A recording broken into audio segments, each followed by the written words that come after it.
யோனான்னு சொன்னான்னா யோனாவுக்கு அப்புறம் என்ன மீன் ஞாபகம் வரும். என்ன ஞாபகம் வரும்? மீன். அப்போ மீன் சாப்பிடும்போது யாருக்கு ஞாபகம், யாரை பற்றின ஞாபகம் வரும்? யோனா ஞாபகம் வரும். சிலவங்களுக்கு வரும், சிலவங்க வரவே வராது இல்லையா? மீனுன்னு சொன்னால் யார்? யோனா தான். ஏன்னா யோனாவை மீனை பிடிச்சி ஒழுங்கிச்சு.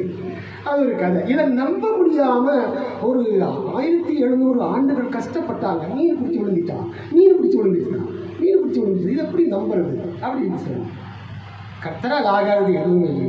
சில ஆதாரங்கள் தருகிறேன். முதல்ல நினிவேங்கிற அந்த பட்டணமே இல்லை அப்படின்ட்டாங்க. கடைசியில் இந்த வேத பண்டிதர்கள் தான் கிபி 1900 ஆண்டுகள் வரையிலும் யோனா ஒரு கற்பனை கதாபாத்திரம், அது ஒரு கற்பனை புஸ்தகம். நினிவேங்கிறது ஒரு கற்பனை நகரம் என்றும் சொன்னார்கள். கற்பனை கதாபாத்திரம், கற்பனை நகரம் என்றும் சொன்னார்கள். ஆனால் ஆதாரம் நமக்கு நிறைய கிடைத்திருக்கிறதே. கர்த்தர் ஆதாரம் இல்லாமல் பைபிளில் எதையுமே எழுதி வைக்க மாட்டார். அதனுடைய சிறப்பு தன்மையை தான் நீங்கள் இப்போ பார்க்க போகிறீர்கள். ஓகே, நினிவே வந்து நம்ம நாட்டிலிருந்து நினிவே நம்ம எட்டி பார்த்தோன்னா கிட்டத்தட்ட 5000 கிலோமீட்டர் கிடக்குது. அங்கே அவ்வளோ தொலைவில் கிடக்குது அது நினிவே. அந்த காலத்தில்